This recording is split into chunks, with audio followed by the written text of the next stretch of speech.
ነብያችን ሰለላሁ ዐለይሂ ወሰለም ቅል እንትን ለውሃ ለውዱ ቅል ይጠቀሙ ነበር እና አንዴ ባዶ ቅል ይዘው ሲሄዱ አንዴ ቆይ ልጨርስ። አንዴ ባዶ ቅል ይዘው ሲሄዱ ቅሉን ንፋስ ሲያጮኸው ረጅም ኪሎ ሜትር ሮጠዋል ይባላል። ጠላት መጣብኝ ብለው እፎይን አንዴ ላናግረው ተኛለሁ እያለ አሳየ ማስረጃ እፎይ የሚያወራውን ነገር መመለስ ፈልጋለሁ። ማንም አይችለኝም እያለ ያለበት እስኪ አንድ ጊዜ እሱ ያወራ። አፉ ላይ ቆመች ነው እንዴ? እፎይ እስኪመጣ ድረስ እፎይ የለም። አብዱል ፈታን እና አጎት የጠየቀን እስኪ መልስለት። እፎይ ይምጣ። ቆይ አንዴ አብዱል ፈታን አጎቴ አውሩ እስኪ። ያውኑ ስማ፣ ነብያችን እኮ ብዙ ኪሎ ሜትር ባዶ ቅል ይዘው ሮጠዋል ጠላት መጣብኝ ብለው ቅሉ ሲጮህ። አሳየ ማስረጃ አልኩህ እኮ እንደዛ ሚል። አይ አባቴ ነው የነገረኝ። እኔ የምላችሁ ሙስሊሞች ለምንድን ነው እዚህ ስርዓት የሌለበት? እፎይን ይናገር። እፎይን ነው ብቻ ማናገር የምፈልገው። እኛ የአላህና የፕሮፊት ማይከበርበት ቦታ መምጣት አለበት። እፎይን ማናገር ፈልጋለሁ። ማንም አልችለኝም ስላለ አብዱል ይሰማል? አዎ ይሰማል። አብዱል አለሽ? እኔን ነው አብዱል አዎ አለሁ። መልካም። አንድ ሴት ከወንድ እኩል ማውራት ትችላለች በእስልምና? አዎ ትችላለች። እውቀት ነው ዋናው። ኦኬ። አሁን ቅድም ስትጠይቅ የነበረው ነው ማናገር የምፈልገው። የካፍን እንትን ነው እያወራህ ያለው፣ እሱን ነው ማናገር የምፈልገው። አይ ራስህን በጣም ትክባለህ። እኔ ደግሞ በጣም ትንሽ አድርጌ ነው ማለት። አይ ችግር የለውም። ነብይሽ ግን ሴት ልጅ የአይምሮ ጎዶሎ ነች፣ የወንድ ግማሽ ነች ይላል እና ተሳስቶ ነው ነብይሽ? ኢንተለጀንሲዋ የወረደ ነው ይላል። ሁሉም ረሱል ያሉት እና አላህ ያለው ትክክል ነው። ስለዚህ አንቺ የኔ ግማሽ ነሽ። ያንተማ በፍጹም አልሆነም። ቢካዝ አንተ የመረዳት ችግር አለብህ። ነግሬሃለሁ ባለፈው ታስታውሳለህ። ላይ 3 ሂስትሪ ነው ቀላቅለህ ያወራኸው። አይ ስለዚህ የወንድ ልጅ ግማሽ ነሽ አንቺ አይደለ? በምስክርነት ብትጠሪ ለምሳሌ የወንድ ግማሽ ነው የምትሆኚው። ያው እኛ እንግዲህ ሊሆን ይችላል። ረሱል ያሉት እንትን አይደለም አለ። ረሱል ያሉት እንትን አይደለም ኖ ምክንያቱም ነብዩ ትክክል ከሆነ በምንም አልጋጭም። እለፍና የቅድም የካህፍን ሰዎች ነው ማናገር የምፈልገው። አይ ነብይሽም አላህም ነው ያሉት ሴት ልጅ አይምሮ ጎደሎ ነች፣ ሴት ልጅ ኢንተለጀንሲዋ የወረደ ነው፣ የወንድ ግማሽ ነው። አምጣ ምስክሩን አምጣ ያለውን ይኸው the prophet said isn't the witness of a woman equal to half of that of a man? የሴት ልጅ ምስክርነት የወንድ ግማሽ አይደለምን ብሎ ጠየቃቸው። ነው ያ ስለዚህ አንቺ የወንድ ግማሽ ነሽ አይደለ? ሴቶቹ እንዲህ ብለው መለሱ። ሴቶቹ እንደዚህ ብለው መለሱ። ቀጣይ ትመልሻለሽ አንቺም።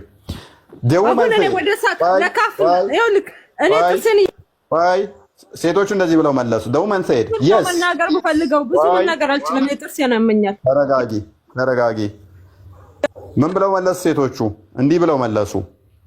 ደውመን ሰይድ yes የቅድሙን ነው መመለስ የምፈልገው። ሰለሞን አብዱዬ ተረጋጊ። አብዱሊት ተረጋጊ። ምን ብለው መለሱ? አዎ እኛ የአይምሮ ጎዶሎ ነን።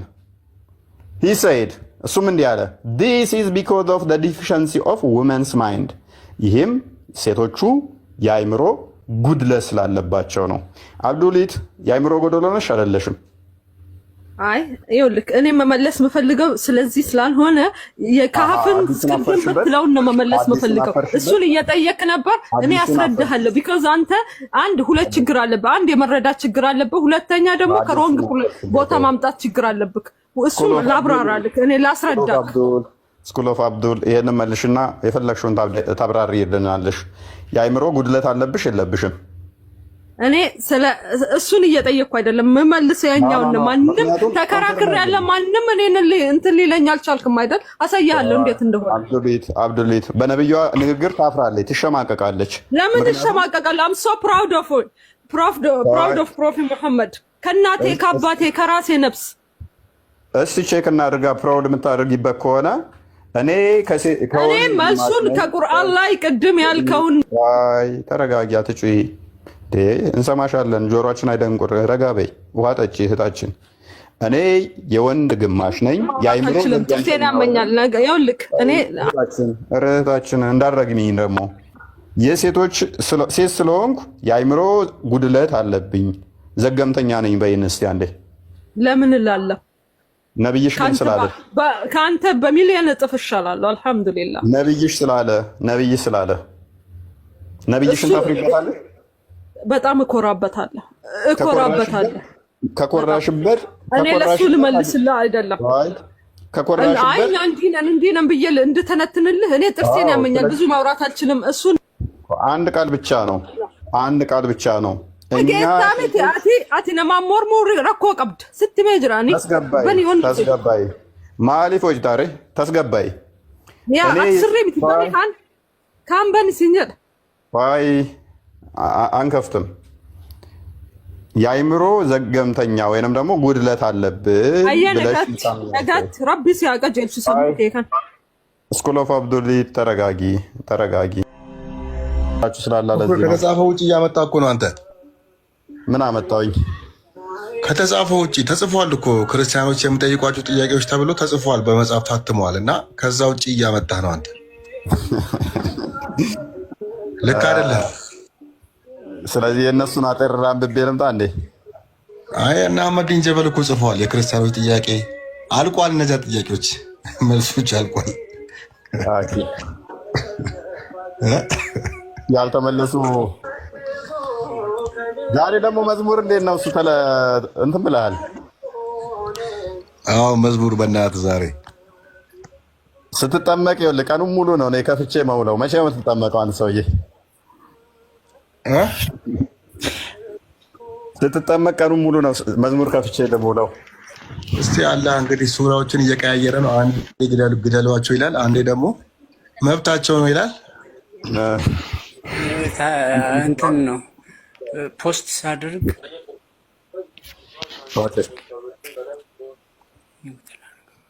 ምን አልከኝ ጀማል? እዚህ እንትን ሚት ሳላደርገው ወሬ ይዤ ነው። ይቅርታ። ኦኬ እሺ፣ ችግር የለም። እና አብዱል ፈተናም ያው ጠይቅልኝ እስኪ ፎይ መቼ ነው የሚጠመቀው የልጅ? የኔም ጥያቄ ነው። ጠይቅልኝ እስኪ።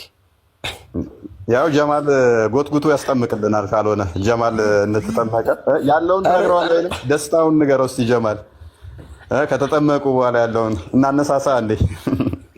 አዎ ሰላም ነው። ያው ተዋህዶ ህይወት ነው። ምንም ወደ ኋላ የሚያስመለክት ነገር የለውም። እንዲያውም ዛሬ ለሙስሊሞች ይቅርታም ልጠይቅ ሁሉ ፈልጋለሁ። ለምን መሰለህ? አንዳንዴ በጣም እናደድና ያሳለፈው ጊዜ ቁርአን ላይ ምናምን ቀድጃለሁ የሆነ ነገር እሱ ስተት ነው። የሚናቅም ከሆነ የሆነ ነገር ንቀህ ትተዋለህ እንጂ መራከሱ አላስፈላጊ ይሆናል እና ወደ ተሻለ ነገር ነው እኔ የሄድኩት። ይሄን ሁሉም ሰው ሊያውቅ ይገባል።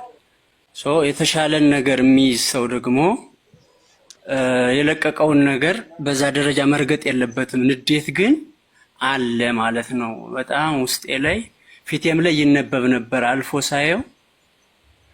ከዛ ውጭ ያለው እንግዲህ ተዋህዶ ህይወት ነው። ምንም እንትን የለው ወሰን የለው። ይረብሽ ነበር መሰለኝ ያሳለፍክበት ላይፍ ምናምን ነገር እስልምና ውስጥ በዛ መጠን መቆየት ይረብሻል መሰለኝ።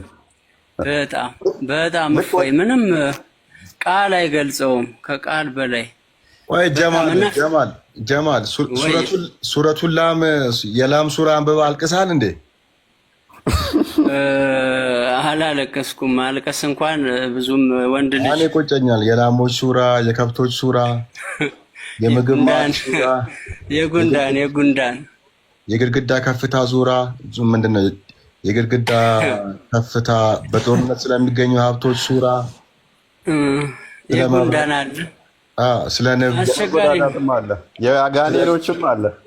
የጋኔኖች የካዲዎች የሌሊት ጉዞ፣ ስለ ዋሻ፣ ስለ አንዲት ስለ አረብኛ ፊደሎች ስለ ሐጅ ጉዞ አልቅሰሃል?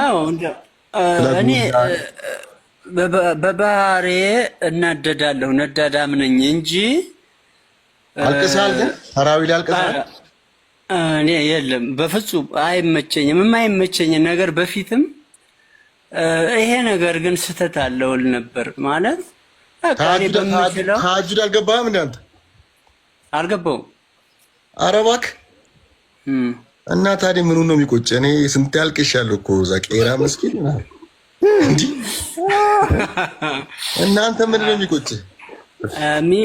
ይቆጫል እንጂ በጣም ብዙ ነገር ታጣለህ እኮ። እኛ እኮ አልቅሰናል እኮ ወንድም አልቅሰናል። ብቻ አስቸጋሪ ነው አንዳንድ ጊዜ። ሁሉም ቢናገሩት ሆድ ባዶ ይቀራል ይሆናል ነው እንጂ። ለማንኛውም እኔ እፎይ ዘግይቻለሁ ራሱ ወደዚህ ፕላትፎርም። እዚህ በፊት ይገርማል አብዱል ፈታህ ነው የሚል አይደል? አብዱል ፈተና ያ አብዱል ፈተና ያ የፈተና ባሪያ ስለሆንኩ ነው። የፈተና ባሪያ አላህ ሽልማት የለውም ፈተና እንጂ ለዛ ነው። አሁን አንድ መልእክት አስተላልፍለት ጀማል ና ወደ ልጅነት ለአብዱል ፈተና አብዱ ነው ለአብዱል ፈተና ወደ ዋናው ተመለስ ነው። ወደ ዋናው ብርሃን ተመለስ፣ አትዘግይ። ታይም ኢዝ ጎልድ። ጊዜ በጣም ወርቅ ነው። በቀልድ ጊዜውን አትጨርሰው ነው የምለው። አብዱዬ ወንድሜ አብዱል ተቀበል እንጂ ወጣ መሰል አለው ሰላም ያለው ፎይ አለ። እሺ እናመሰግናለን ሁለታችሁንም። በሽር አጎቴ መጥቷል። አሁን አጎቴ ብዬ በጠራው ቁጥር ከስራ አጎቴ ቤት እንዳይለኝ ጥንቃቄ ስላለ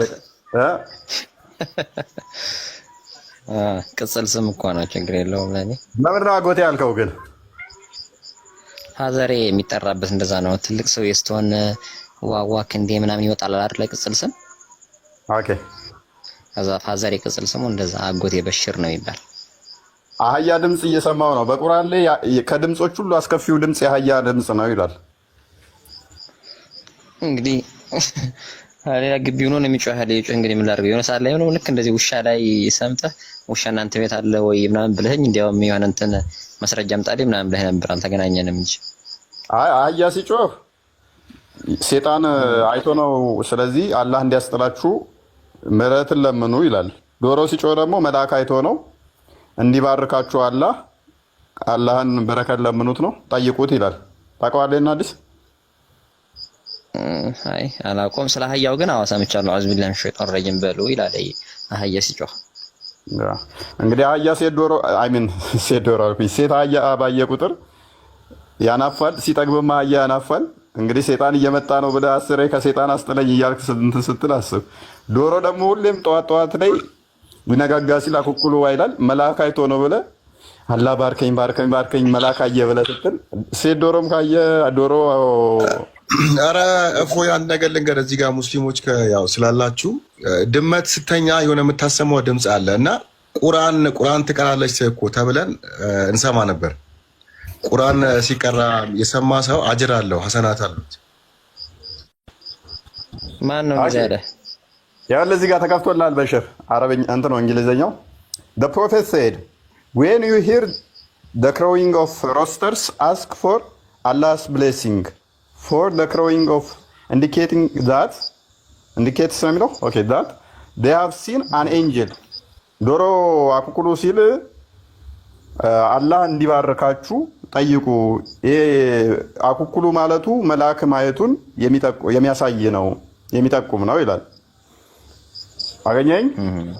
when you hear the braying of donkeys seek refuge with Allah from shaitan for the braying of indicate that they have seen a shaitan።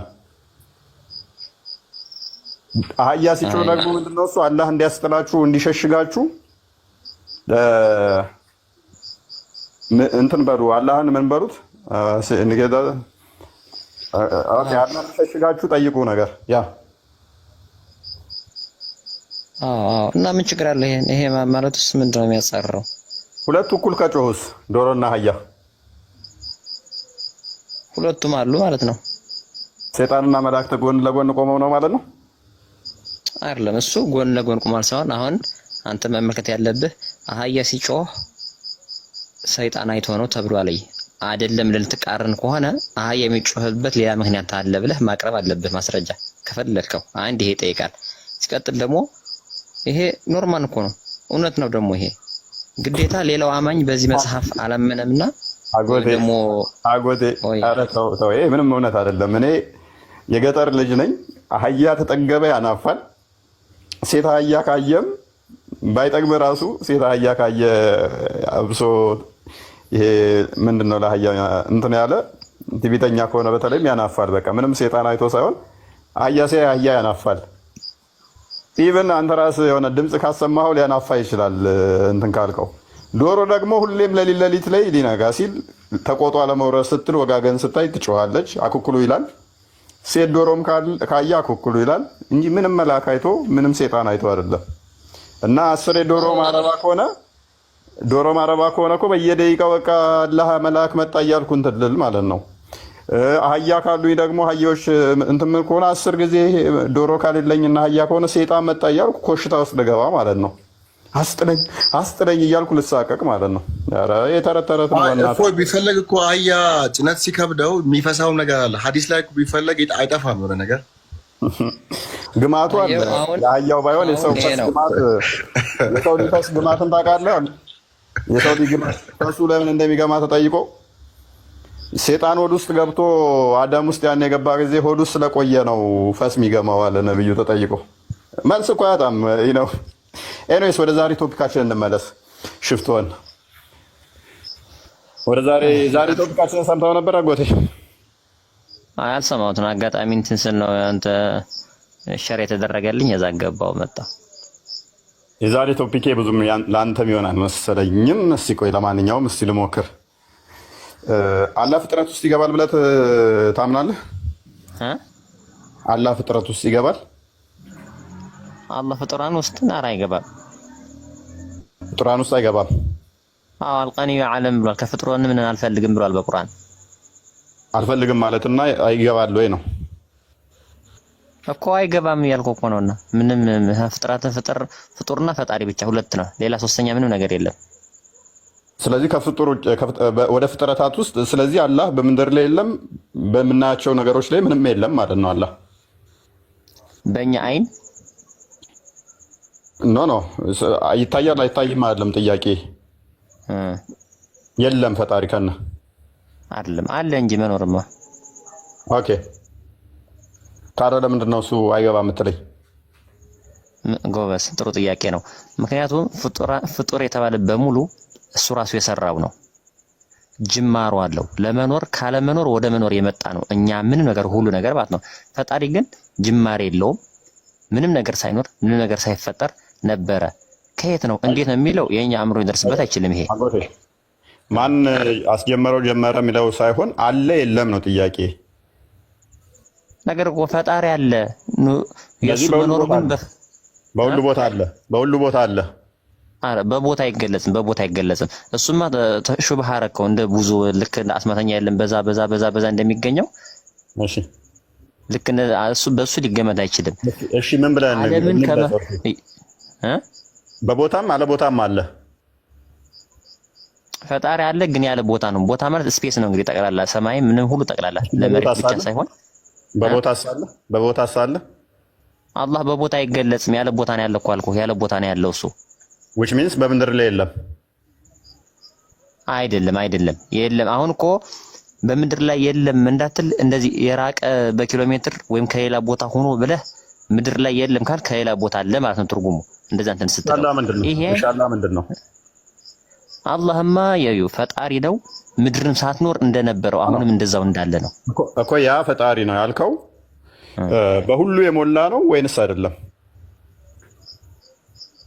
የሞላ ማለት እንደዚህ ሰርጾ የሚገባ ነገር በሁሉ ቦታ ልታገኘው የምትችለው በየትኛውም ቦታ ላይ ከቦታም ውጭ ልታገኘው የምትችለው አሁን ፈጣሪ ይው አሁን እኮ ማግኘት አሁን እንደ አካል ሆኖ ወይም ደግሞ እንደ ለኛ አይናችን ያልታየ መንፈሳዊ ነገር ሆኖ ልታገኘው ልታጣው የሚችል አይደለም።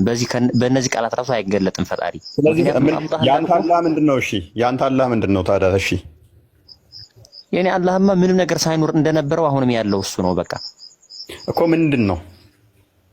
ፈጣሪ ነው። ስለዚህ በምንም አልተገለጠም፣ ምንም የለም። ምንም የለም አይደለም አልተገልጿል እንጂ ቃሉን ልኮልናል እኮ። ወደ ቀኝ ይኖራል። ወደ ቀኝ ማለት እጄን ብዘረጋና ወደ ቀኝ ባሳይ ይኖራል አላህ በዛ። አሁን እንኳን ቀኝ ስትል እኮ ከስድስቱ አቅጣጫ አንድ የገለጽክልን ያለ ይሄንን እሱን አይተውም።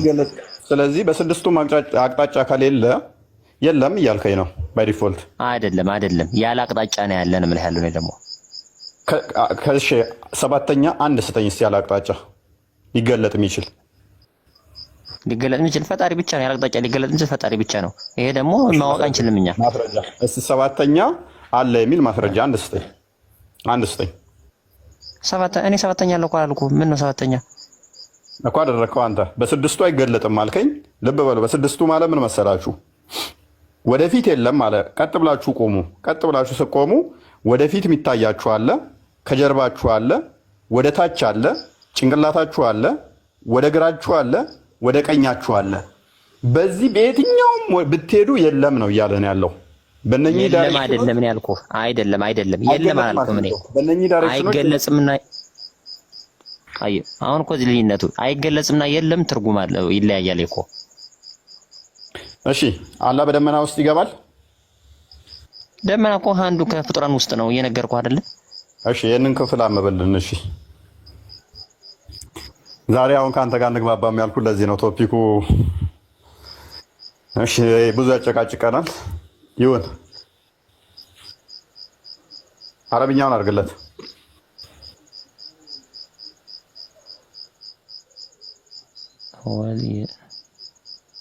ولينظروا وأن إلى أن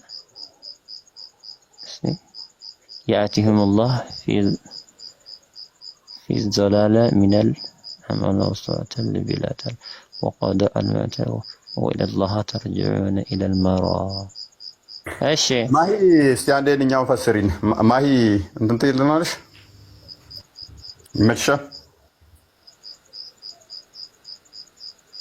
ማሂ እስኪ አማርኛ ሳይ ችግር የለውም። አማርኛ ሳይ እስኪ አንብቤዋለሁ እሱን። ኦኬ ቀጥል ሚለው ማለት ነው። አላህ ቅጣቱን እና መላእክቱን ከደመና በሆኑ ጥላዎች ውስጥ ሊመጧቸው እንጂ አይጠበቁም። እሺ አላህ በምን ነገሮች ሁሉ ወደ አላህ ይመለሳሉ። እስኪ በጮክ ላንብብልኝ ፎየኔ እንትን እያለብኝ ነው ስልኬ። ኦኬ እሺ ፖዚሽን አንዴ የሚታርግልን። ኦኬ አላህ እና መላእክቱ ከደመና በሆኑ ጥላዎች ውስጥ ሊመጧችሁ እንጂ አይጠባበቁም። በምን ውስጥ ነው የሚመጡት? በደመናዎች በሆኑ ጥላዎች ውስጥ። ማናማ? አላህና መላእክቱ። ደመና ፍጡር ነው ፈጣሪ ነው? ፍጡር ነው ደመና። አላህና መላእክቱ በምን ውስጥ ነው የሚመጡት? በደመና ውስጥ ይመጣሉ እያለ ነው እንግዲህ ተርጓሚው። እሺ ስለዚህ አላህ ፍጡር ውስጥ ይገባል ማለት ነው? አይገባም። ኦኬ እነ ቁርአን ክፍል ተሳስቶ ነው የተናገረው? አሁን አንደኛ እንዳልኩህ ትርጉም ላይ እነሱ በሚፈልጉት አርገውታል። ይሄ ሲቀጥል ደግሞ ቁርአን ላይ የመጡ ቃላቶች አረብኛውን አርግለት። ለዚህ ነው አረብኛውን ነው ፈልገው። እንደውም ምን አረብኛውን ተርጉምልንሽ እኮ አረብኛ ላይ ራሱ እኮ እንደዛ የሚል ያለው አረብኛው። ታዲያ አረብኛውም እንደዛ የሚል ከሆነ ተርጓሚዎቹ ናቸው እንደዚህ ሲፈልጉ የከተቱት አረብኛውም ካልከን፣ ስለዚህ ሌላ አረብኛ ደግሞ አለ ማለት ነው አንተ ሪፈር የምታደርገው። ይሄ የተሳሳተ አረብኛ ቁርአን ነው። ሌላ አረብኛ አለ ሳይሆን ትርጉም ያስፈልገዋል። በቀጥታ የምትወስደውና ማለት የተፈለገበትን ተብሎ የተቀመጡ ሙፈሲሮች ያስቀመጡት አለ። እስቲ የትኛው ቦታ ላይ ነው ነብይህ ይህንን ማለት ምፈልገው ብሎ አንተ እንደምትለው ያለ መልስን ታስቀምጥና መላእክቱና አላህ በደመና ውስጥ ሆነው ይመጣሉ የሚለውን በቁርአን ፈስረው ወይንም በነብይ ሐዲስ ፈስረው። ስለዚህ እኔ እኮ አሁን ስለዚህ ርዕስ ብቻ አይደለም ይሄ ቁርአን ውስጥ አለ ቃላቶች የአላህ ቃላቶች አንዳንዱ በቀጥታ የሚወሰላል ሙሐከም የሚያስፈልገው አንዳንድ ደግሞ አያትን ሙሻቢሃ ተመሳሳይ ሆኖ ሌላ ትርጉሙ ግን ሌላ ሚጥ እንደዛ ለፈለ ቁርአን ላሳይ። ይሄ እኮ ግልጽ ነው አጎቴ በሽር፣ ይሄ እኮ ግልጽ ነው። በደመና ጥላ ውስጥ ሆነው አላህና መላእክቱ ይመጣሉ። ምክንያቱም አላህ ብቻ ቢሆን ኖሮ ሜቢ ኢንተርፕሪቴሽን ያስፈልገዋል ወይ እንዲህ ብለህ መፎገር ይቻል ነበር። መላእክቱም ብሎ አብሮ ነው ያስቀመጣቸው። ልብ በል አብረውት የሚመጡት መላእክቶችም አሉ። እንደው ለአላህ ስለተነገረው ምናምን ብለህ እንዳትል፣ አብረውት የሚመጡት መላእክቶቹም ናቸው። ሰው እዛ ውስጥ ሆኖ ነው የሚመጣው። ፍጡር ሳይገባም ያልከኝ አሁን ፉርሽ ይሆንብሃል ማለት ነው። ወይንስ ዋብያዎች ላስገባልና ከነሱ ጋር ታወራለህ? እነሱማ ምን ደስታቸው አይደለ እንደዚህ ነገር እነሱ አግኝተው ሲጀመር ይሄ እኮ የነሱ ትርጉም ነው። እኔ ተርጓሚ ቁርአን ሳይሆንኩኝ በእኛው ምን ይህች ቃሏ ትርጉማ ምን እንደሆነች ስላላቃተም መገመት ደግሞ አልችልም። እኔ እንደዚህ ትርጉም ሊኖረው ይችላል ብዬ እኔ ተቃወምኩኝ እንጂ ቃሉን ይሄ ስተት አለው የተቃወምኩኝ እንጂ ቁርአኑ ማለት የፈለገበት ወይም ደግሞ ቃል በቃሉ ትርጉማ ምን እንደሆነች ብዙ ማወቅ አልችልም እኔ። እሺ የእናንተ እንትኖች እኮ አሁን የእኛውን እንዴት ነው እሱ እያልኩ ነው። ሜቢ ዋብያዎች ካላችሁ ላኩልኝ። ኑ ግቡ እስቲ ዋብያዎች። ለዚህ ነው በመጀመሪያም የፈራሁህ አንተ እንደዚህ ነው። ልንግባባ አልችልም ነው ያልከው። ልክ ነው። አሁን እነሱ በዚህ ላይ አዎ ብለው ነው እንግዲህ ወደ ሌላ እንትን ክርክር የሚገቡብህ እነሱ። ከእነሱ ጋር አሁን አርጉመንት መስራት እንችላለን። አንተም ከአንተ ጋር መቀጠል እንችላለን። ግን ምንድነው እንትን መዳረቅ ነው የሚሆነው። መረጃ እንደማታመጣልኝ አውቃለሁኝ። የእናንተን እይታ ስለማውቀው የአባሾቹ ትንሽ እንትን ስለሚል መረጃ ግን አታመጣም። አንተንም ቢይዝ ሰው መረጃ አታመጣም። ግን እንደዚህ እንደዛ ነው ብለህ ነው የምታልፈው። እሱማ መረጃ ማመጣለሁ። አሁን ባለፈው የጠየቀ መረጃ እኮ አምጥቼ ነበር ማግኘት አልቻልንም እንጂ ምን ስለ ውሻ ምናምን ጠይቀኸኝ ነበር። ዛሬ ታመጣልኛለህ? ሐዲስ ላይ ያመጣህ እንደዛ የሚል? አዎ። ምን ሐዲስ ላይ? ሐዲስ ላይ ውሻ ነጃሳ አይደለም ቃል ዑላማ ምናምን ሊሆን ይችላል። የሐዲስና ቁርአን ላይ ግን ስለ ውሻ ነጃሳ መሆኑ የተቀመጠ ነገር የለም ማስረጃ ምናምን ብለህ ነበር ባለፈው። ቁርአን ላይ ነጃሳ አይሆንም ይሆናል ሳይሆን ጥያቄያችን አፍንጫው ላይ አፍንጫው ላይ ቆሻሻ አለበት፣ በዛ ምክንያት ነው ነጃሳ የሆነው አልከኝ። አፍንጫው ላይ ውሻ ቆሻሻ አለበት የሚለውን ሐዲስ ነበር የጠየቁ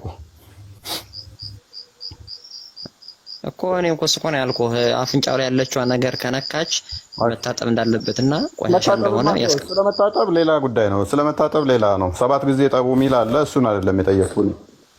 እፎይ በሳይንስ ተረጋግጧል እኮ ነገር በሳይንስ ተረጋግጧል ይባላል። ምኑ? የውሻ አፍንጫ እርጥበት ስላለው ጀርሞችን ስለሚይዝ በአፈር እንጂ አይለቅም። በአፈር እንጂ ከዚህ ሜቢ ይውጣና ግባ። ድምፅ በጣም እንትን ይላል፣ ይረብሻል። የእኛ ጥያቄያችን የውሻ የተሰጠበት ትዕዛዝ በጣም ማይገናኝ ነው። ምክንያቱም ውሾቹን በከለር ለይቶ ነው። የቀይና የጥቁር ውሻ አፍንጫ ልዩነት የለውም። ሰው ነብዩ የጥቁር ውሻ ነው ያለው። ጥቁር ውሻ ከቀይ ውሻ የሚለይበት የለም።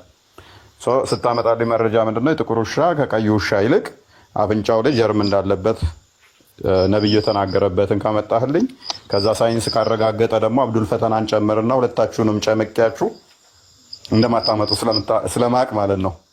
አብዱል ፈተና እንደማታመጣ ስለማቅ። ምክንያቱም ጥቁር ውሻ ከቀይ ውሻ ይልቅ ሴጣን ነው ብሎ ነው የተናገረው እንጂ ነብዩ እኔ እኮ የተባለውን ነው። እኔ ውሻ ነብያችን ውሻና አህያ የሚጠሉበት ምክንያት እኔ አውቃለሁ። ላይክ ውሻና አህያ ወሲብ ነገር እንትን ስለሚሉ በሚስቶቻቸው ፊት እንደዛ እንትን ስለሚሉ ነው ነብያችን ውሻና አህያን የጠሉት እንጂ እኔ ቀደም ያልኩ የሚባለውን ነገር ነው የነገርኩ አይ እሱማ ችግር የለውም። እኔ ጋር አትምጣ፣ እዛው ሲቀጥል ደግሞ የጥቁር ውሻ ነው ነጃሳው ብዙ የቀይ ትንሽ ነው እኮ አልተባለም። አንተ ራሱ የነገርከኝ ሐዲስ ባለፈው ብሏል። የዛን ዕለት እኮ ብዬሽ ነበረ አፍንጫው ላይ ነው ስትለኝ ያልከኝ ይገደል ነው ያልከኝ። ጥቁር ውሻ ፕሊስ ቆይ ያው ባክቴሪያ አለበት የለበትም ከሆነ ለምን እዛ ትሄዳለህ? ለምን ሳይንስ ጋር ትሄዳለህ? እኔ መሰክርላለሁ እንኳን ውሻ ጋርና እኔ ራሱ አፌን እንትን ብትለው ብዙ ባክቴሪያ አለብኝ። እጃችን፣ ሰውነታችን ኤቭሪቲንግ ባክቴሪያ የሌለብን ቦታ የለም። ግን ሁሉ ባክቴሪያ ይገለዋል። የኔና አንተ አፍ ላይ ራሱ በጣም ብዙ ባክቴሪያ አለ።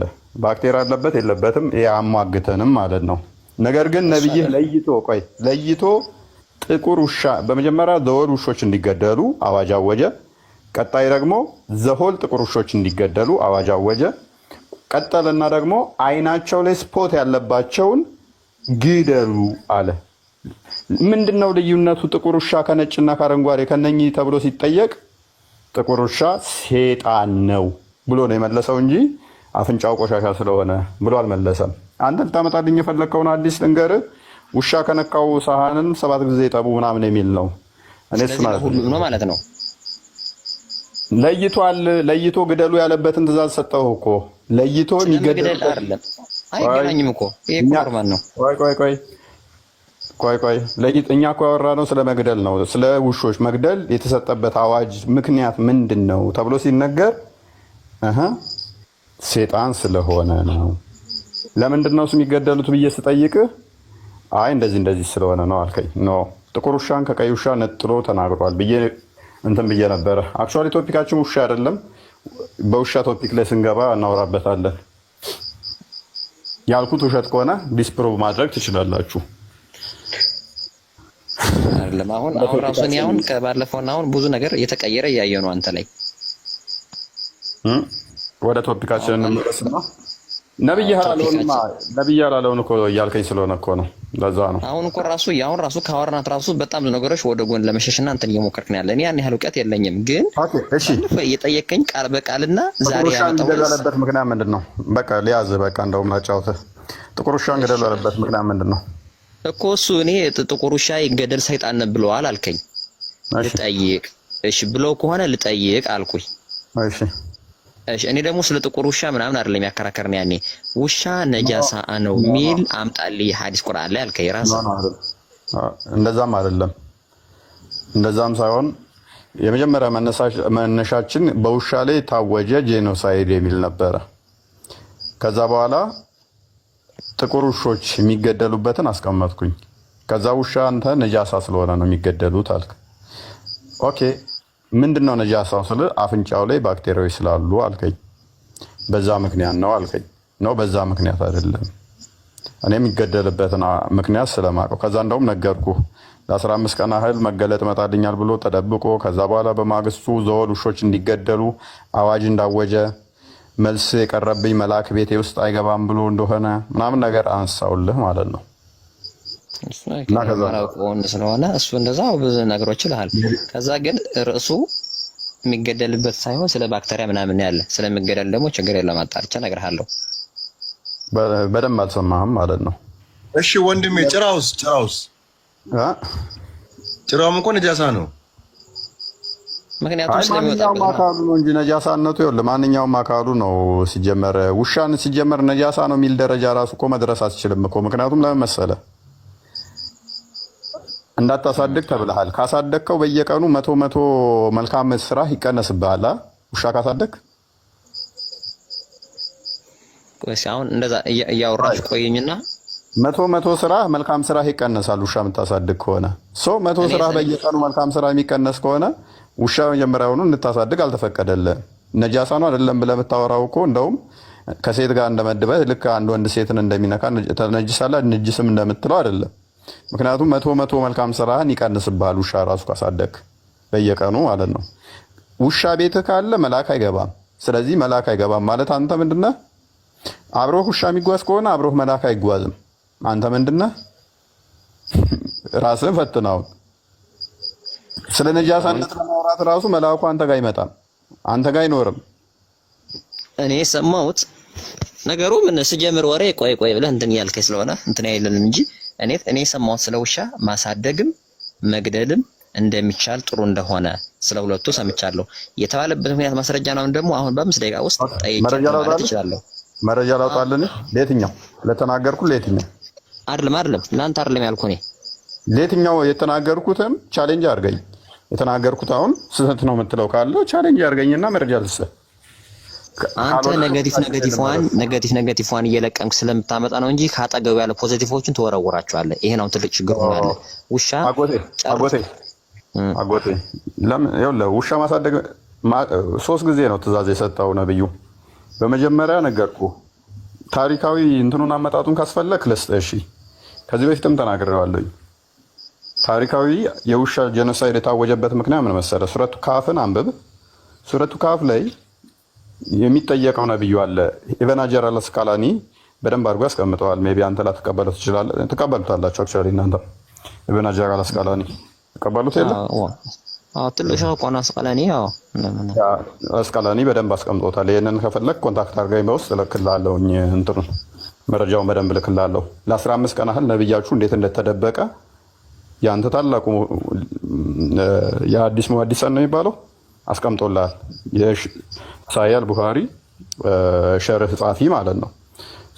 ይሄንን ደግሞ በብዙ መረጃዎች አስደግፈ በአዲስ እና በቡኻሪ ላይ በሙስሊም ላይ በሚገኙ አዲስ ተደግፎ መረጃው የተቀመጠ ነው። ምክንያቱም ምን መሰለህ ልክ ገና ነብዩ ነው መካ ላይ የነበሩ ሰዎች መሐመድን ቻሌንጅ ያደርጉት ነበረ። አንተ ነብይ አይደለህም የሚል ቻሌንጅ ያደርጉት ነበር። ነው ነብይ ነኝ የቀድሞ ነቢያቶች እንዳለፉት እኔም እንደነሱ አንዱ ነኝ ብሎ ሲላቸው ከዛ ቼክ ማድረግ አልቻሉ። በምን ያረጋግጡ ነብይ ነው አይደለም የሚለውን። ከዛ በኋላ ለአይሁዶች ነው ደብዳቤ ጻፉ። ይሄ ምነግርህ ኢብን ሀጀር አልአስቀላኒ የጻፈውን ነው ምነግርህ።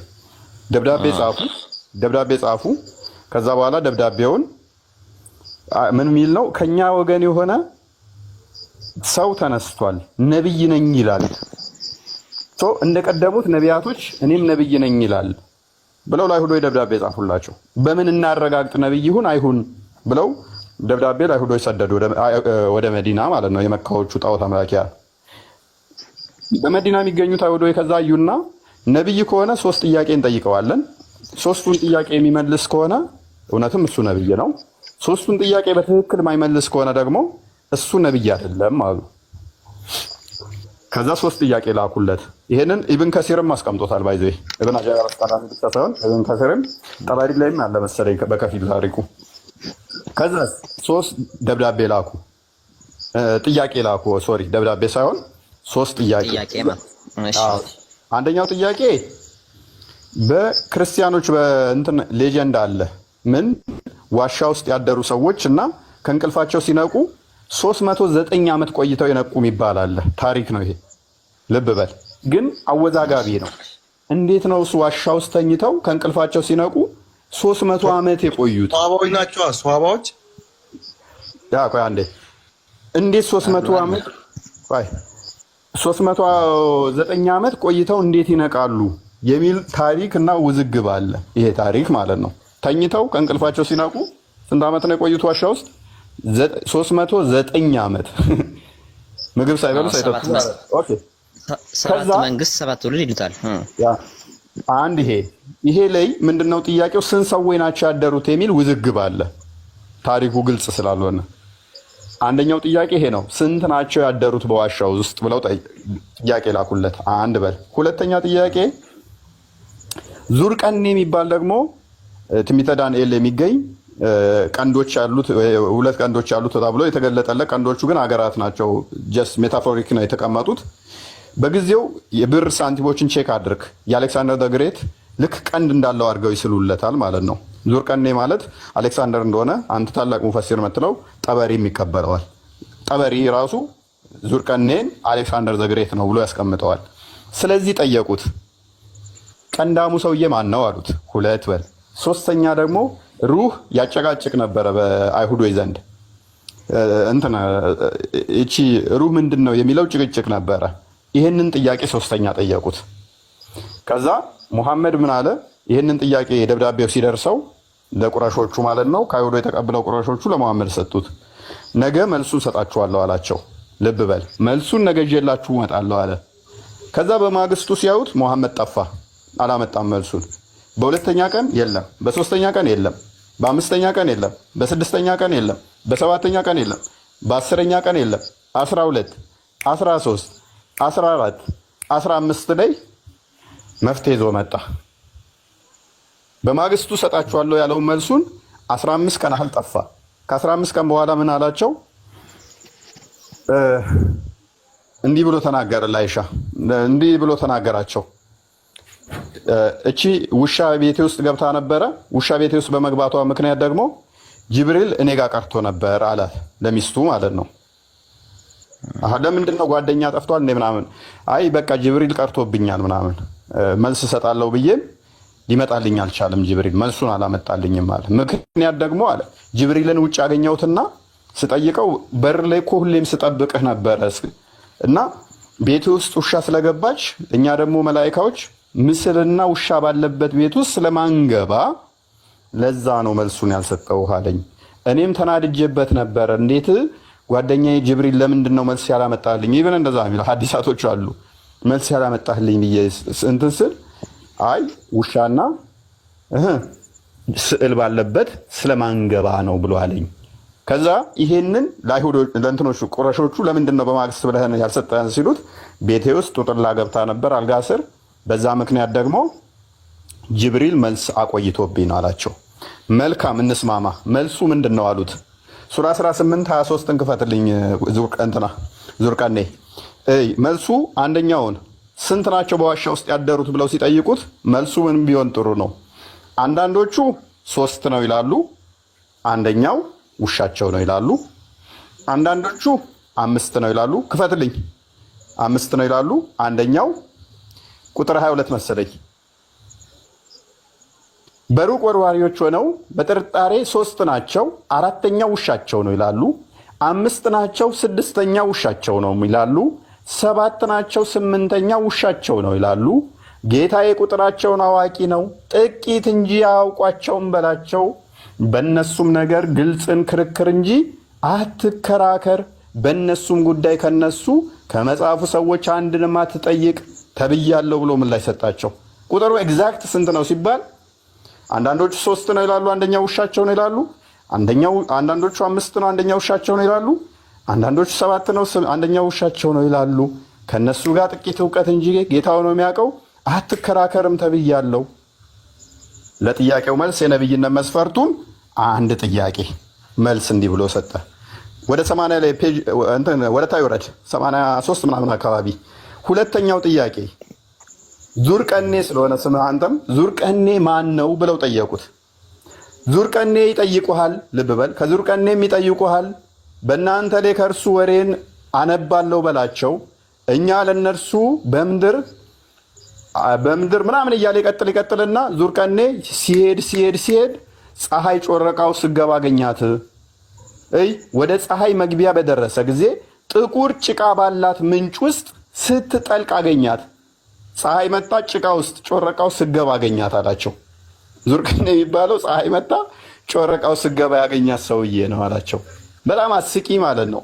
ይሄንን ሙፈሲሮችን ናራዚን ስትመለከታቸው አሳዎቹ ውሃ ውስጥ ያሉት እንደሚበስሉ፣ በምድር ያሉት መጠለያ እንዳጡ፣ ፀሐይዋ መታ እንደምታቃጥላቸው እዛ ቦታ የሚኖሩ ሰዎች ሮጠው ፀሐይ ስትመጣ ዋሻ ውስጥ እንደሚደበቁ፣ ፀሐይዋ ደግሞ ጮረቃ ውስጥ እንደምትገባ፣ ልክ ጮረቃ ውስጥ ስትገባ ደግሞ ምግባቸውን ለመስራት ወጥተው እንደሚሰሩ፣ ልክ ፀሐይ ስትወጣ ደግሞ ሮጠው እንደሚደበቁ ምናምን ነገር። እንደገና አሳ ማብሰል ከፈለጉ ከውሃ ውስጥ አውጥተው ልክ ፀሐይዋ ስትመጣ ወደ ሰማይ ሲወረውሩ አሳው በስሎ እንደሚወርድ ፀሐይ ስትመጣ ይሄ ነው ዙርቀኔ ብሎ ነገራቸው። ሶስተኛው ጥያቄ ሩህ ምንድነው አሉት። 1785 ክፈተው። ሩህ ምንድነው ላሉት ደግሞ ከሩህም ይጠይቁሃል። ሩህ ከጌታ ዘንድ ብቻ ነው በላቸው። ጥቂትን እንጂ እውቀት አታውቁም ተብላችኋል የሚል ምላሽ አመጣ። ከሩህም ይጠይቁሃል። ሩህ ከጌታዬ ነገር ነው፣ ከእውቀትም ጥቂት እንጂ አልተሰጣችሁም በላቸው። ለሶስቱ ጥያቄ የነብይነት መስፈርቱ በእንደዚህ አይነት ሁኔታ መለሰና በማግስቱ ምን አደረገ? ዘሆል መዲና ላይ የሚገኙት ውሾች እንዲገደሉ አዋጅ አወጀ። ከዛ በኋላ ምን አደረጉ ሰሃባዎቹ? በየኮርነሩ ላይ ቆመንና ይላል ኢክራማ፣ በየኮርነሩ ላይ ሆነን የሚመጡ ውሾች ሁሉ እንገል ነበር አለ። ከዛ ተቃውሞ መጣ። አይሁዶቹ ደግሞ ምን አሉ? ውሾቻችንን ለሚያስገድለው በዛ ያሉት ጥያቄ ያቀረቡ። ከዛ ወዲያ ምን አደረገ? ቀየረ ሐሳቡን። ሌላ መገለጥ መጣልኝ አለና በፊት ዝሆን ውሾች እንዲገደሉ ነበር ትእዛዝ የሰጠው። ቀየረና ሐሳቡን ምን አለ? ጥቁር ውሾችን በሞላ ግደሉ ብሎ ትእዛዝ አመጣ። ከዛ ዝሆን ጥቁር ውሾች መገደል ጀመሩ። ሁለተኛ ትእዛዝ ማለት ነው። ሌሎቹ ተተውና ጥቁር ውሾች ብቻ እንዲገደሉ ሆነ። ከዛ አሁንም ተቃውሞ መጣ። ውሾቻችንን ለምን ነው የሚገድሉት የሚል። ከዛ ምን አለ? እንደገና ደግሞ ጥቁር ውሾች አይናቸው ላይ ስፖት ያለባቸውን እነሱን ግደሉ፣ እነሱ ሴጣን ናቸው ብሎ ሶስተኛ ደግሞ ሌላ እንትና መጣ፣ መገለጥ አመጣ። ከዛ ይህም ተቃውሞ ሲመጣበት እንደገና ምን አመጣ? የጥበቃ ለሚውሉ አዳኝ ውሾች ተውላቸው፣ እነሱን አትግደሏቸው፣ ሌሎቹ ጥቁር ውሾች ስፖት ያላቸው ሴጣን ናቸው፣ ግደሏቸው አለ። ይሄንን ታሪኩ ይሄን ይመስላል። እሺ አሁን የሶስቱም ጥያቄ መልሱን አሁን እንኳን ባስረዳህ መንገድ ያረዳድ ግንዛቤ ከኔና ካንተ እንደሚለያይ ታውቃለህ። አሁን ለአብነት ስለ ሩህ የተጠየቀው ወይ ደግሞ ስለ ዙሩቀይን የተጠየቀው እና ደግሞ ያነስ ስንት ናቸው የሚለው ጥያቄ እንዳልኩህ የተረጎመልን እንኳን አሁን አንተ ከነገርከው እንኳን አንተን የምጥልበት ሐሳብ ብዙ አለ ማሸነፍብን አንተን። ምክንያቱም የአማርኛ አንተን ነው ምንም አታሸንፈኝ። እሺ ችግር የለውም። ስለ ሩህ ልንገርህ ምን ነው የሚል ከአላህ የተሰጠ ነው፣ ይሄንን እናንተ ማወቅ አትችሉም በላቸው አይደል የሚለው። እሺ ግልጽ እኮ ነው። በቃ ምን አለው ሩህ ምንድነው ብሎ ጠይቆት አጎቴ እነሱ እኮ ጠየቁ። ምንድነው ብለው ሲጠየቅ አንድ ሰው ደምሳሽን ሄደ ፈጣሪህ ምንድነው ስትለው አምላኬን ጠይቀው እናንተ አታውቁም ብሏችኋል። ይሄ መልስ ሊሆን አይችልም። ቆይ ሄድክና ጠየቀው ምንድነው ስትለው አምላኬ አንተ አታውቅም ብሏል። እሱ ነው የሚያውቀው፣ አምላኬ ነው እንጂ የሚያውቀው እናንተ አታውቁም ብሏችኋል። ይሄ መልስ አይደለም የሚለው እንጂ አጎይ ቆይ አንተ መልስልኝ። ሩህ ምን ማለት ነው? አንተ ነገር ችግር የለውም። ይኸውልህ ተናጋሪው አላህ እኮ ነው። አላህ ራሱ እኮ ነው እንደማያውቁ እንትን እያለ ያለው አይደለ? ሶ መልስ መሆን ያለበት ምንድነው? እንዲህ ብሎ ዲፋይን ማድረግ ነው እንጂ ተነገረ እኮ ዲፋይን ተደረገ እኮ። ይሄ እኮ አዳም ሄደ ደምሳሽን የሆነ ጥያቄ ጠየቀው። ደምሳሽን ስትጠይቀው አይ ለተጠየቀው ጥያቄ ስትጠይቀው አይ አምላኬ ነው እንጂ የሚያውቀው እናንተ አታውቁም የሚል እዞ መልስ መምጣት መልስ ከሆነ የትኛውም ሃይማኖት ጋር ሄድ፣ ሁሉም ሃይማኖት ትክክል ይሆናሉ። ምንም ነገር ጠይቃቸው፣ የጠየካቸው ምን ብለው ይመልሱልሃል? አምላካችን ነው እንጂ የሚያውቀው አንተ አታውቅም ይሉሃል። አለቀ። ቁጥራቸው ስንት ነው አሉት። አንዳንዶቹ 3 ነው ይላሉ፣ አንደኛው 4 ውሻ ነው። አንዳንዶቹ 5 ነው ይላሉ፣ አንደኛው ውሻቸው ነው። አንዳንዶቹ 7 ነው ይላሉ፣ አንደኛው ውሻቸው ነው። አዋቂው አላህ እንጂ እናንተ አታውቁም በላቸው። ይሄ መልስ አይሆንም። ስንት ነው ብለው ነው ኤግዛክት ቁጥር የጠየቁት። እሺ ቆይ ችግር የለም። መጀመሪያ ከሩህን ጨርስ። ይሄ ሁሉ ዙሪያ ጥምጥም ከመሄድ ቁጥራቸው ምን ማለት ነው ይሄን ያህል ናቸው ብሎ መጨረስ ይችል ነበር አላህ። የሁሉ ግን የሚፈልገው ነገር ካለውስ አሁን ቁጥር ግልጽ አድርጎ መመለስ እኮ ይችላል ፈጣሪ ቢኖር። ግን የሆነ ሌላ ታርጌት ካለውስ ሰዎች እኮ ቻሌንጅ እያደረጉ ያሉት እኮ ይሄ አካል ነብይ ነው አይደለም፣ በመልሱ እናውቃለን ብለው ነው። እሱማ እናውቃለን። አሁን እኮ በቃ ትክክል መልስ እኮ የተመለሰ ይሄ እንደዚህ ይላሉ። ይሄ ነገር ግን ማያስፈልግ ከሆነ ለአንተ ይሁን፣ በቃ ትክክል ይሁን። ምክንያቱም የሰዎቹን መልስ ነው የሰጣቸው እኮ የሰዎቹን ውዝግብ ነው መልሶ አላህ ራሱ ውዝግብ ውስጥ ሆኖ አንዳንዶቹ 7 ነው ይላሉ። ኦኬ እናንተው 7 ነው የሚሉ አሉ። ኦኬ አንደኛው ውሻችሁ ነው ትላላችሁ፣ ትክክል። አንዳንዶቹ ደግሞ 3 ነው ትላላችሁ፣ አንደኛው ውሻችሁ ነው ትላላችሁ። እሺ አንዳንዶቹ ደግሞ 5 ነው ትላላችሁ፣ አንደኛው ውሻቸው ነው ትላላችሁ። እሺ እኔ ነኝ የማውቀው። ኤግዛክት ቁጥሩን ተናግረህ ጠቡን መፍታት ነው እንጂ እኔ አውቃለሁ ስላልክ ታውቃለህ ማለት አይደለም። እሷ ልክ ነህ። ሲጀመር ይሄ ታሪኩ አንተ እቺን ከተጠየቀ በኋላ የመለሰውን መልስ እንደዚህ ነው ያልከኝ አሳይተኸኛል። የጠየቁት ደብዳቤ የላኩት ምናምን የሚለው ግን ምናልባት ይሄ ነገር ረብሻ ከመጣ በኋላ እንደዚህ እያሉ ነው ያሉና እንደዚህ ይላሉ። ስለዚህ ግን ይሄ ግን የሚያውቀው ፈጣሪ ነው፣ እረፏ ተጨቃጨቁ በላቸው ብሎ ሊሆን ይችላል። አንድ ይሄ ካንተ ነው የሰማሁት እንጂ የጠየቀ እንትን አላሳየኸኝም። ቆይ እንደጠየቁት እኮ ሩህንም ይጠይቁሃል አለ። አንድ በል ጠይቀውት እንደሆነ አስቀምጦታል። ቁጥር 80 ቆይ ከዙር ቀኔም ይጠይቁሃል አለ። ስለጠየቁት አስባበ ነዙሎቹንም መመልከት ትችላለህ። ተፍሲሮችህን በሞላ መመልከት ትችላለህ። በሞላ ጠበሪን ትቀበለዋለህ። ተመልከት ጠበሪን ያቀበለዋለሁ። አሁን ይጠይቁሃል እኮ ለወደፊት መሰለኝ። ከዙር ቀኔም ይጠይቁሃል። ስለጠየቁት አይደለም ትለኛለህ። ጠይቀውት ነው መልስ የመጣው።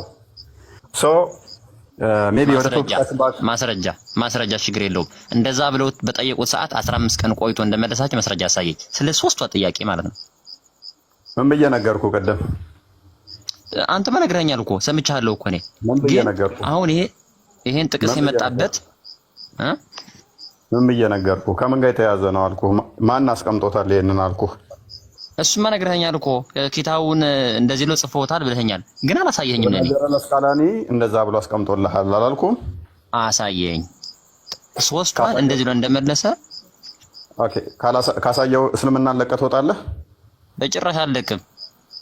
ታዲያ ለምን እንደዚህ የምለፋው? አዎ ጎበዝ፣ ለምን የምለፋው? ደስ ይላል። አንደኛ አሁን እንኳን ራሱ ከአንዷ መረዳት ያልች ቆይ ምክንያቱም እዚህ ጋር ይጠይቁሃል እያለው ነው አልጠየቁም ይለኛል። አንደኛ ሁለተኛ ታሪኮቹን እንዳለ ነገርኩህ እኮ እኔ አሁን መረጃውን ከፍቼ አሳያለሁ። ችግር የለብኝም። ይሄ ሁሉ ውስጥ የሚያስረዳው እኮ ታሪኩ ፍሎውን ራሱ ጠብቄ ስለማውቀው ነው። ከአንዴም ሁለቴ ላይቭ ገብቼበታለሁ። ይህንን ቶፒክ ማንም ሊሞግተኝ አልቻለም። ማንም ሊሞግተኝም እንደማይችል አውቃለሁ። አርቲክል ጽፌበታለሁ። ነሰሰሪ ከሆነ በተንላችኋለሁ። አርቲክል የጻፍኩበት ስለሆነ እንደ እጅ መዳፌ ያውቀዋለሁ ታሪኩን ማለት ነው። እንደ እጅ መዳፌ ተውስጥ እጅ መዳፌ በላይ ያውቀዋለሁ። እኔ እኮ አንተንም ትነግረኛለህ እኮ ማለቁ ታሪኩ ለቆ አንተንም መማር ያለህ አሁን እስካሁን እኮ እኔ ይሄ እንደዚህ ነው አውቃለሁ ብዬ እንትን አልገባሁብህም እኮ። ለዛ እኮ ነው እያልኩ ያለሁት። ምንድነው እሱ ምንም መረጃ ሳታመጣ ምንም ሳሞግተኝ አሁን ልትከራከረኝ ስሞክር ከአንተ በሰማሁት ነው እንግዲህ ብዙ ስህተት እያገኘሁ ያለው። ኦኬ ለአንተ ስህተት ይሆነ ኢስ ፋይን። ምክንያቱም ሰዎቹ የጠየቁት ስንት ነው ቁጥራቸው ስንት ነው ብለው ጠየቁት። አንዳንዶቹ 3 ነው አንደኛው ውሻቸውን ይላሉ። አንዳንዶቹ 5 ነው አንደኛው ውሻቸውን ይላሉ። አንዳንዶቹ 7 ነው አንደኛው ውሻቸውን ይላሉ። ኦኬ ለአንተ ይሄንን አላህ ነው የሚያውቀው እናንተ አታውቁም በላቸው ብሎኛል ብሎ መልስ ማምጣት እነሱ ነብይ ለመሆኑ ማረጋገጫ ብለው ጠየቁት። ስንት እንደሆኑ ከነገረን ቁጥራቸውን ኤግዛክትሊ ነብይ መሆኑን እናውቃለን አሉ። አላህ ደግሞ አይ እኔ ነኝ የማውቀው እናንተ አታውቁም ብሏል። ከነሱ ጋርም ደግሞ እንዳትከራከር፣ ለምን ከተከራከረ ያሸንፉታል። ስለዚህ ምን እንዳትከራከር ተብያለሁ። እሱ አንተ እኮ እንደዛ ምትል ያለ ቆይ አሁን ትልቁ ችግር እዚህ ላይ እኮ ነው። አየኸው አንተ የምትፈልገው ነው ምትል ያለ ክፈተው እንትና ዙርቃኔ ክፈተው። ጥያቄው የጠየቋትና የተመለሰው መልስ አምጣልኝ እሺ ፕሊስ። አንተ ነህ ይለኛል። እኔ ክፍሉን ነው እያልኩ ያለሁት። መልስልኝ ቁጥር 22 ላይ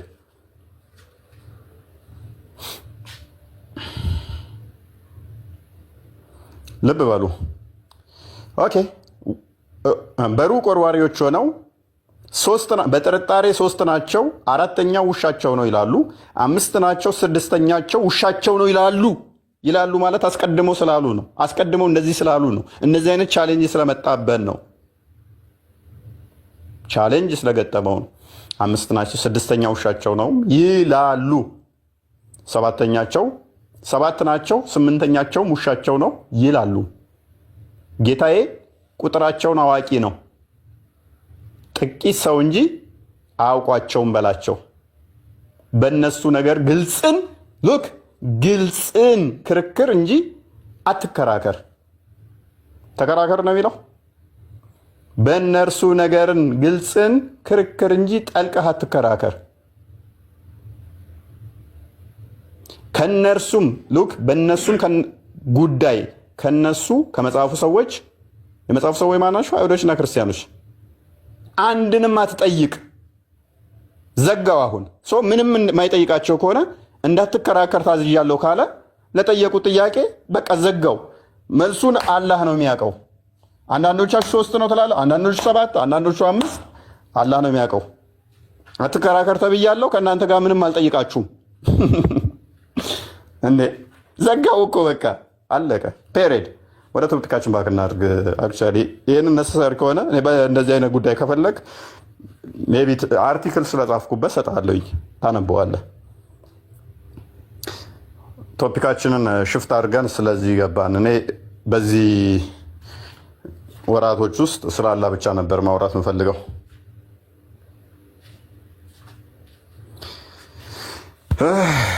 እናንተ ሰዎች ይብቃን። እኔ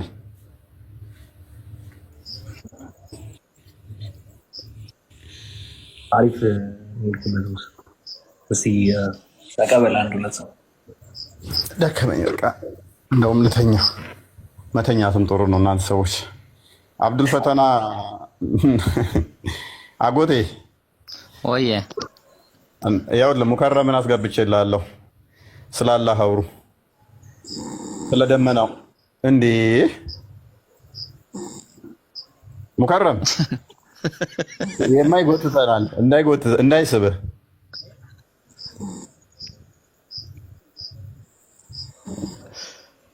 አጎቴ አንድ ነገር ልጠይቅ። ነብያችን ሰለላሁ ዐለይሂ ወሰለም ቅል እንትን ለውሃ ለውዱ ቅል ይጠቀሙ ነበር እና አንዴ ባዶ ቅል ይዘው ሲሄዱ አንዴ ቆይ ልጨርስ።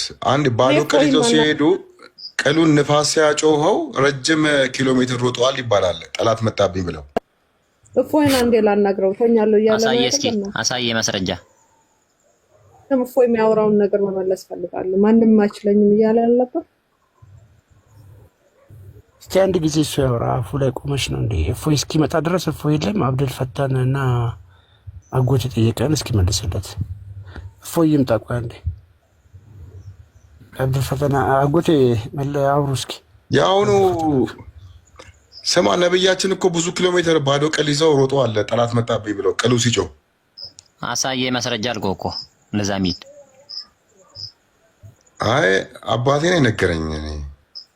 እኔ የምላችሁ ሙስሊሞች ለምንድን ነው እዚህ ስርዓት የሌለበት? እፎይን መጥቶ ይናገር። እፎይን ነው ብቻ ማናገር የምፈልገው። እኛ የአላህና የፕሮፊት ማይነበርበት ቦታ መምጣት አለበት። እፎይን ግን ማናገር ፈልጋለሁ። ማንም አልችለኝም ስላለ አብዱል ይሰማል? አዎ ይሰማል። አብዱል አለሽ? እኔን ነው አብዱል አዎ አለሁ። መልካም። አንድ ሴት ከወንድ እኩል ማውራት ትችላለች በእስልምና? አዎ ትችላለች። እውቀት ነው ዋናው። ኦኬ አሁን ቅድም ስትጠይቅ የነበረውን ነው ማናገር የምፈልገው። የካፍን እንትን ነው እያወራህ ያለው፣ እሱን ነው ማናገር የምፈልገው። ራስህን በጣም ትክባለህ። እኔ ደግሞ በጣም ትንሽ አድርጌ ነው ማለት። አይ ችግር የለውም። ነብይሽ ግን ሴት ልጅ የአእምሮ ጎዶሎ ነች፣ የወንድ ግማሽ ነች ይላል እና ተሳስቶ ነው ነብይሽ? ኢንተለጀንሲዋ የወረደ ነው ይላል። ሁሉም ረሱል ያሉት እና አላህ ያለው ትክክል ነው። ስለዚህ አንቺ የኔ ግማሽ ነሽ። ያንተማ በፍጹም አልሆነም። ቢካዝ አንተ የመረዳት ችግር አለብህ። ነግሬሃለሁ ባለፈው ታስታውሳለህ። ላይ 3 ሂስትሪ ነው ቀላቅለህ ያወራኸው። አይ ስለዚህ የወንድ ልጅ ግማሽ ነሽ አንቺ አይደለ? በምስክርነት ብትጠሪ ለምሳሌ የወንድ ግማሽ ነው የምትሆኚው። ያው እኛ እንግዲህ ሊሆን ይችላል። ረሱል ያሉት እንትን አይደለም አለ። ረሱል ያሉት እንትን አይደለም ኖ ምክንያቱም አዲሱ ትክክል ከሆነ በምንም አልጋጭም። እለፍና የቅድሙ የካህፍን ሰዎች ነው ማናገር የምፈልገው። አይ ነብይሽም አላህም ነው ያሉት። ሴት ልጅ አእምሮ ጎደሎ ነች። ሴት ልጅ ኢንተለጀንሲዋ የወረደ ነው።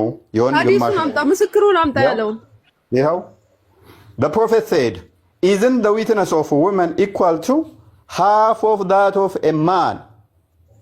የሴት ልጅ ምስክርነት የወንድ ግማሽ አይደለምን ብሎ ጠየቃቸው። ነው ያ ስለዚህ አንቺ የወንድ ግማሽ ነሽ አይደለ? ሴቶቹ እንዲህ ብለው መለሱ።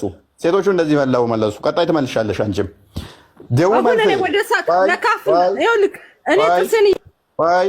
ሴቶቹ እንደዚህ ብለው መለሱ። ደውመን ሰይድ yes መናገር የምፈልገው ብዙ ነገር አልችልም። የጥርሴን ያመኛል። ተረጋጊ። ምን ብለው መለሱ ሴቶቹ? እንዲህ ብለው መለሱ። ደውመን ሰይድ yes የቅድሙን ነው መመለስ የምፈልገው። ሰለሞን አብዱዬ ተረጋጊ። አብዱሌት ተረጋጊ። ምን ብለው መለሱ? አዎ እኛ የአእምሮ ጎዶሎ ነን። he said እሱም እንዲህ አለ this is because of the deficiency of women's mind ይህም ሴቶቹ የአይምሮ ጉድለት ስላለባቸው ነው። አብዱሊት የአይምሮ ጎደሎ ነሽ አይደለሽም? አይ ይኸውልህ እኔ መመለስ የምፈልገው ስለዚህ ስላልሆነ የካህፍን ስክሪን ብትለውን ነው መመለስ የምፈልገው። እሱን እየጠየቅ ነበር እኔ ያስረዳሃለሁ። ቢኮዝ አንተ አንድ ሁለት ችግር አለብህ። አንድ የመረዳት ችግር አለብህ፣ ሁለተኛ ደግሞ ከሮንግ ቦታ ማምጣት ችግር አለብህ። እሱን ላብራራልህ፣ እኔ ላስረዳህ። ስኩል ኦፍ አብዱል ይሄን መልሽና የፈለግሽውን ታብራሪልናለሽ። የአይምሮ ጉድለት አለብሽ የለብሽም? እኔ ስለ እሱን እየጠየቅኩ አይደለም የምመልሰው ያኛውን ነው። ማንንም ተከራክር ያለ ማንንም እኔን እንትን ሊለኝ አልቻልክም አይደል? አሳያለሁ እንዴት እንደሆነ። አብዱሊት በነብዩዋ ንግግር ታፍራለች፣ ትሸማቀቃለች። ለምን ትሸማቀቃለህ? አም ሶ ፕራውድ ኦፍ ፕሮፌት ሙሐመድ ከእናቴ ከአባቴ ከራሴ ነፍስ። እስቲ ቼክ እናድርጋ። ፕራውድ የምታደርጊበት ከሆነ እኔ መልሱን ከቁርአን ላይ ቅድም ያልከውን ተረጋጊ፣ አትጩይ። እንሰማሻለን፣ ጆሮአችን አይደንቁር። ረጋ በይ፣ ውሃ ጠጪ እህታችን። እኔ የወንድ ግማሽ ነኝ። የአይምሮ ጥርሴን ያመኛል። ይኸውልህ እኔ እህታችን እንዳረግሚኝ ደግሞ ሴት ስለሆንኩ የአይምሮ ጉድለት አለብኝ፣ ዘገምተኛ ነኝ በይን እስቲ አንዴ። ለምን እላለሁ? ነብይሽ ግን ስላለ ከአንተ በሚሊዮን እጥፍ እሻላለሁ። አልሐምዱሊላህ ነብይሽ ስላለ ነብይሽን ታፍሪበታለሽ። በጣም እኮራበታለሁ። ከኮራሽበት እኔ ለሱ ልመልስልህ አይደለም። አይ እንዲህ ነን ብዬ እንድተነትንልህ እኔ ጥርሴን ያመኛል፣ ብዙ ማውራት አልችልም። እሱን አንድ ቃል ብቻ ነው ጌታሜት አቲ ነማሞር ሙሪ ረኮ ቀብድ ስትሜ ጅራኒ ተስገባይ ማሊፎች ዳሬ ተስገባይ ያ አስሪ ብትባሪ ካምበን ሲንጀር ዋይ አንከፍትም። የአይምሮ ዘገምተኛ ወይንም ደግሞ ጉድለት አለብህ ብለሽ ረቢ ሲያቀጀልሽ ሰምከን ስኩል ኦፍ አብዱል ተረጋጊ። በነብይሽ ንግግርማ አትፈሪ። ያ መልካም ባላዋ መቷት ነው መሰለኝ ጥርሷን የሚያማት ባሏ በቦክስ መቷት ነው መሰለኝ ጥርሷን። አሁን ይወልክ ምንም አይጠቅም። ምን ያደርጋል አሁን እንደዚህ ነገር ይፈዝም ብለው ወደ እንትን ማትገባ እኮ አጎቴ። ምክንያቱም ሴት ነች። የሙስሊም ሴት ደግሞ የአይምሮ ጎደሎ ነች። ተወንድ ጋር ለመሆን ሁለት መሆን አለባት አይደለ? አይደለም። ሐዲሱን አንብበው። አረበኛ አምጥልህ። አረበኛ ሐዲስ እንግሊዝኛ ተው አንተ ነገርኩ እኮ ተርጓሚ ብዙ አለ። ያ አረበኛው ነው አጎታችን እንደው የሚተርጉምልን ጋር አንብበው። ሐዲስ حدث ابن أبي مريم أخبرنا محمد ابن جعفر قال أخبرني سيد عن عبد الله عن ابن ثمر حمرية رضي الله عنها النبي صلى الله عليه وسلم قال النساء شهدوا المرات مثل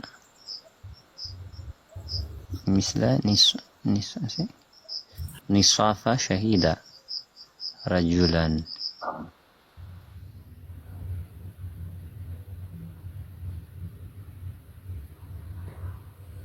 منو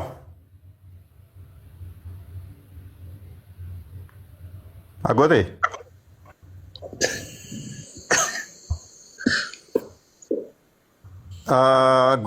አንተ ወንድ ነህ፣ ችግር የለውም ተርጉም። አይዞ አንተን አይመለከትም። የሙስሊም ሴት ነው የተባለው። አንተ ወንድ ነህ፣ ችግር የለውም ተርጉመው።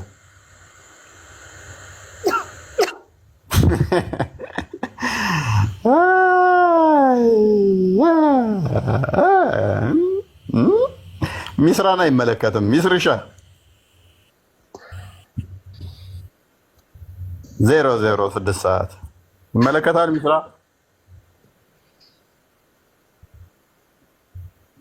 ዋጥን ያረጋል እንደምንም ማለት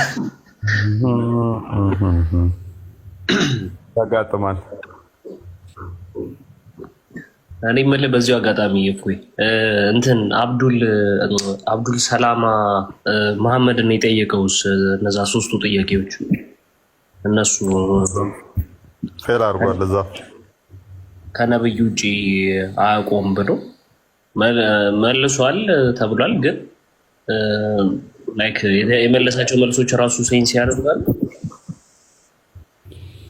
ገብቼበት ነበር። ምላሻቸው እሱ ራሱ የሞተ ነው፣ ያው ተበልተውበታል። እና ነብይ ነኝ ብሎ የሚያመጣቸው አርጉመንቶች ሜቢ ገብተዋል። አብዱል ፈተና ግን ሰምተኸው ታውቅ ነበር ይህንን ታሪክ? ኧረ አልሰማሁትም። እንዴት ነበረ ስተርከው? እንዴት ነው አልመጣልህም? ትረካ በሚል ሱራ ነው የቁርአን አያ ትረካ የሚል አለ። ውሾች አገዳደል፣ ታሪካዊ የውሾች አገዳደል እና ዙርቀኔ የመጣበት የዋሻዎች ያደሩት ስለ ሩህ የተጠየቀበት ፓርቶችን ያስቀመጥኩበት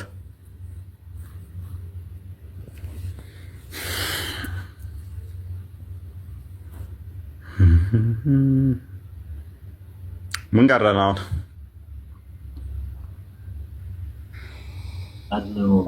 እንደዚህ ነው